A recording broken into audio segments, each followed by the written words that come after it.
Thank you very much for coming today. My name is Victoria. I have more than 10 years experience working with product. I worked in gas trading business, at FMCG, in chemical companies. Currently, I work at retail, and I'm also working at OKR Consortium, providing some OKR consulting to mostly medium and small-sized companies. I work for Aldi Süd, which I think you might know. It's one of the biggest retail companies in the world. Specializing in discount products. We have more than 180,000 employees. Of course, most of them are working in the stores, but we still have a lot of people working in the corporate. For example, I work in the global IT business, and we are more than 3,000 people here in Germany, in the headquarters. And this is exactly where I implement OKRs, in the different business units, and the goal of our global IT is, of course, to serve our companies, so 11 companies in 11 countries. And I set up currently the process from the top, so talking about CIO level, and how then we cascade it down and align business and IT from IT perspective right now. So as you see, it's quite complex environment I'm working with. And this is what I will base the case study I will show you today, what's it about. But I believe, based also on my previous experience, that this setup might work in different companies. It doesn't really need to be so big. The difference is just, of course, you always need to understand what are actually pain points and challenges you are tackling in your organization, how to tweak the OKR setup to your organization. And in my organization, of course, big challenges are lack of transparency, obviously, so many people, lack of alignment, and not really value-driven culture right now. So it's a lot of project-driven mindset and a lot of centralized decision-making, which we want to change with introduction of OKRs, which is, yeah, I would also score it with 10, whatever. That it's quite complex. That's why we are starting on the top, and I will mostly, that's why I concentrate on the strategy, because I believe if your strategy is done right in your organization, then it's already a good base to start with OKRs, and if you don't really have good strategy level, then you might as well not start, or it will be very, very painful. And I will talk a little bit about prioritization, because after you have a strategy, another big pain point which comes is how to actually teams should then prioritize based on their OKRs. So these are two topics I want to focus on. I will not tell so much basics about OKRs, because I think we have, at least according to the list, we don't have very many, we have quite advanced audience here. But if it's sometimes too complex, then I will be happy to take the questions in the end of the presentation. Let's start with the strategy level. And this is just one basic slide to explain OKR purpose. So I see OKRs as one of the frameworks. I'm not like really married to this framework, but when I saw it, I was already still a product manager at this time, and I felt that it kind of can bring a lot of benefits. And I think it's quite simple. It's just objectives and key results. Now I know it's not that simple, but it kind of plays this glue role in the organization. So, of course, each organization starts with purpose, right? Mission and vision. And already there, it might be not transparent for all your employees, but I assume all organizations you work for have this part. And then, of course, there is a strategy. And strategy is some unicorn, which kind of exists, but no one knows how it really looks, because there is no one framework for strategy, right? So everyone does it differently, and it's okay, as long as it's understandable and actionable for your teams. And it's not like something which your management writes on 100 PowerPoints, uses in their meetings, and then everyone is happy, but teams never actually saw this document ever, right? So there is some strategy in the organization as how we actually want to achieve our vision. And usually it's also more long-term. So it's like 3-5 years, 1 year, very much depends on the company you work for and also the industry. So in my case, I work for a Big German enterprise, obviously it's not for 1 year, it's for several years because it needs to go through several alignments. And also retail is not the most volatile industry. So that's why it's usually for several years there. But of course, we still want to be agile. That's why I was also hired. That's why we do this, actually one of the biggest transformations in our history. We want to be agile. We want to change the way we work. And we want to have OKRs now. So this is a strategy level. And at this level, we write, in our case, yearly OKRs. So we would write yearly OKRs. I will also tell you about more precise about the levels in the next slide. No, in the slide, in 2 slides. But anyways, you have yearly strategy level, and there you have OKRs. It might be just one level, or I will show you how it might as well be, but that's important. And then after you have this level, you can start connecting it to other levels. So classically, you would have maybe 3, maybe a bit more levels. So in our case, let's say you have a department level, so which is a group of products. So I work for IT, so it means product organization. But OKRs doesn't have to be used only in IT, right? But I'm concentrating currently on IT. And then, of course, every team would have their OKRs as well for their products. But they are more short-term, because when we develop, of course, we want to test, we want to see what brings what value, and so on. That's why there we would say, let's say, do it quarterly. Quarterly is a good number. We have quarterly reporting, quarterly finance planning. So quarterly is a good cut. And that's what we also do. In my company, we do, for the teams, we do quarterly OKR planning. And of course, it doesn't stop with OKRs. Of course, we still have roadmaps. We still have some prioritization. We still have some backlog items. Because OKRs is just shows you the direction and the measurement instrument. Like key results is a measurement instrument, and objective is a direction. But we still need working items, right? And this is where the roadmap comes into play. And I will talk about roadmap in the prioritization part of my presentation. So I told you that there is no one framework for strategy, which is true.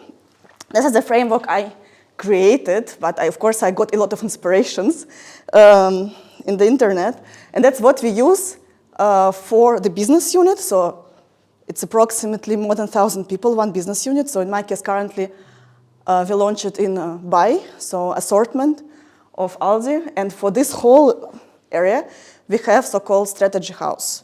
Why do we need it? Because when you just read, imagine you have no idea about a strategy, which half of our teams are, and you just read OKRs. It's still very detached. So you need kind of guardrails, what we actually are as an organization, at least as a buy organization, right? Who we are, what are we striving to become? Like, do we want to build the best-in-class products? Do we want to buy the best-in-class products? Do we want to innovate? Do we want to actually follow and be very risk-averse? This is all corporate guardrails which you need to define, right? And this is what helps you to define those guardrails, like who we are, where do we want to play, what is our ambition, values like how do we operate, are we the most customer-centric organization, are we actually more on the efficiency side, right? This is all also you can define and bring everyone on the same page, and of course, vision and mission. One important point, which I mentioned here on the slide, is value drivers. So this is also existing term, and it's used to define what is actually value, in our case, for the organization, for the business unit, for the department, for the team, doesn't matter. Because we always say the goal of a product owner or manager is to optimize the value, right? To maximize the value the product is bringing. But it's never clear what is the value, because different products have different value, different departments have different values. And it very helps a lot if you define for each level what actually key value drivers you are concentrating on, so that everyone is also aligned what actually can we do. And it also might help you to understand overall what we as an organization can deliver, as IT organization, what value drivers we have, and what maybe we still need to grow. And I will show you now the example on the next slide. So here, on the right, you would see some theory, and on the left, you would see one of the example. How? Because as I said, of course, it's in every book you will read OKR strategy level, 5 OKRs, great. But what do you do if you have, like me, 3,000 only in IT organization, 11 countries, 5 OKRs on the top is like nothing, right? It might be one level high on a corporate level, okay, but it's still then too far away. You need something in between. And that is where we're coming to strategy pillars. So what we did, we split our IT organization in different pillars. And inside one pillar, there are mostly teams and who would work together. And of course, they would work also with other pillars, but not on a daily basis.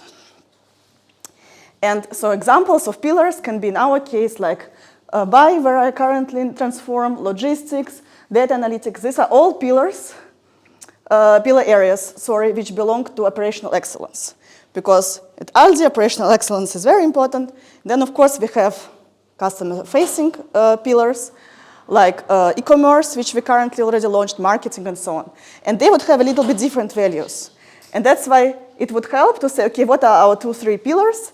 And then what are our areas which we can kind of spread our organization into?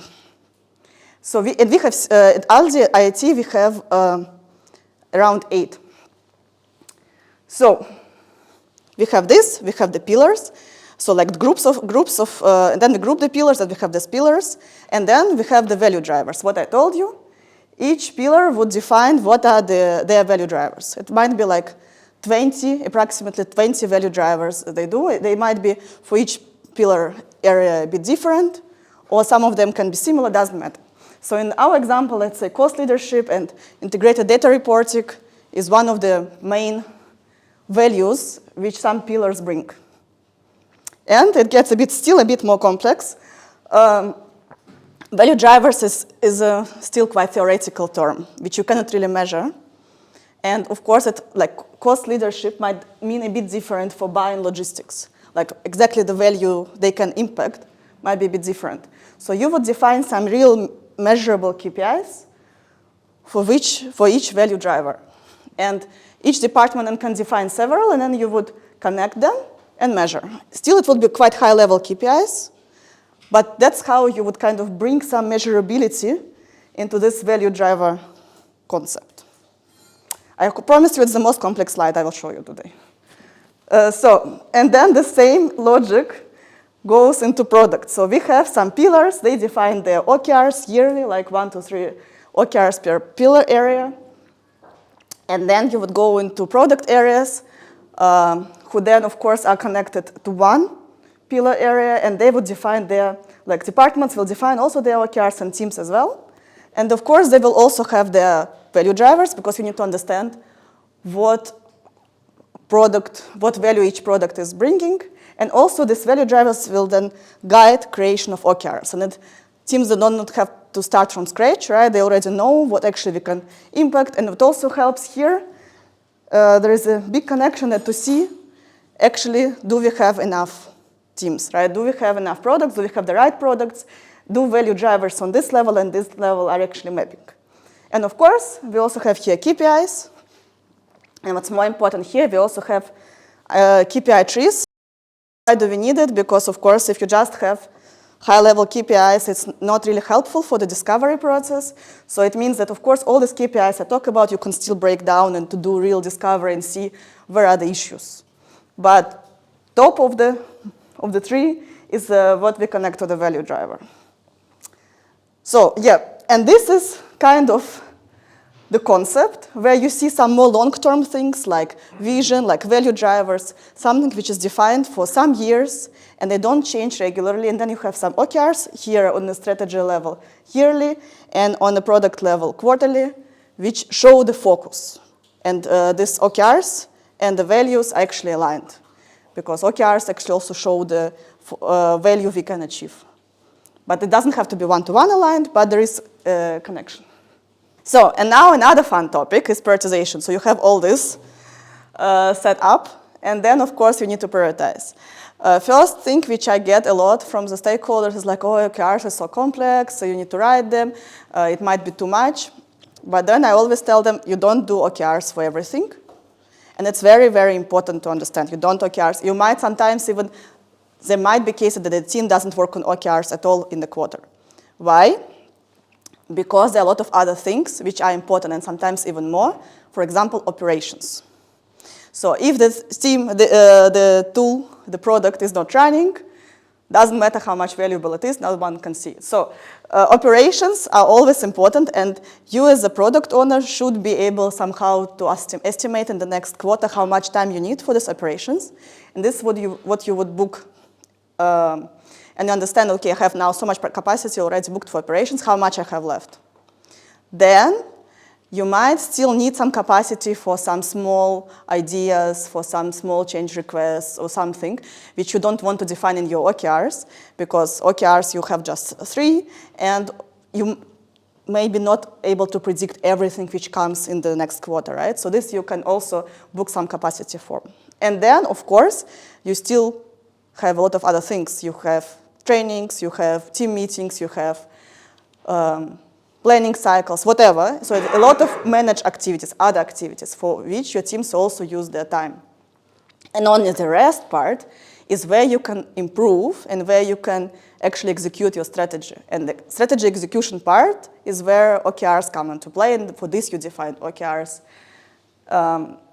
And you always, like every quarter, we always like kind of play with this capacity and see how much team can actually deliver, because the whole concept of OKRs is not that top management decides for you what you need to do, but that it's top-down and bottom-up alignment process, right? So that teams can say that's how much, like which OKRs I believe I can deliver. Maybe what you define there is too much. Maybe we need to have some dialogue here, how we can all come together. And of course, team also defines some OKRs bottom-up. So it's not like everything comes top-down and then they just take it. They, of course, also think what strategic topics they can do themselves, because they understand our strategy, they understand the strategy house, they know what's going on, and they can be empowered to think what can they improve as well. So once we all are aligned that OKRs are there just for strategy topics, how do we prioritize this strategy topics part? We can see, based on the OKRs defined by the team and for the team, what topics they have in the backlog, or maybe they do now discovery to find these topics could help to deliver those OKRs. So this is where your discovery comes into play and so on. And then you would connect your key results to potential development topics. But of course, it might be too much. So then you need to prioritize. And you would see, first of all, the impact of potential things, like, of course, potential impact, but still the impact of your ideas on the key results, and you would prioritize them by this impact, and you would also prioritize them by the job size. And how you do it, of course, you don't know yet so much how you can develop all these things, because you're just starting. But you already know, okay, it's completely new, we have no idea how to do it, or we did something similar, so you have some estimation of the job size, and based on the job size and the impact on the key results, you can select some topics and put them on the roadmap. This is the whole science of it. And this we do also for the business unit on a yearly. So we have more bigger topics there. And then, of course, teams can do the roadmap for the quarter. And the roadmap is a collection of objectives, key results, and opportunities or topics which can come. And what we always say, that OKRs are always much more stable than the development topics, because development topic is a hypothesis. You want to do it, but you're not sure it will bring the value, while OKRs is a reflection of your strategy, and you should be a bit more sure about it, while, of course, we always say that no one expects 100% key results achievement, and you just set them for the quarter, right? So, and next quarter, you might then change something you do anyways. So, this was the end of my complex presentation.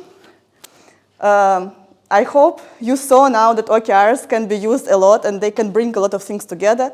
They can glue your strategy together, vision, strategy, like company strategy, and the teams. And of course, they can help to prioritize and create the roadmap, and then it would be kind of outcome-driven roadmap, not more just the deliveries. That's it.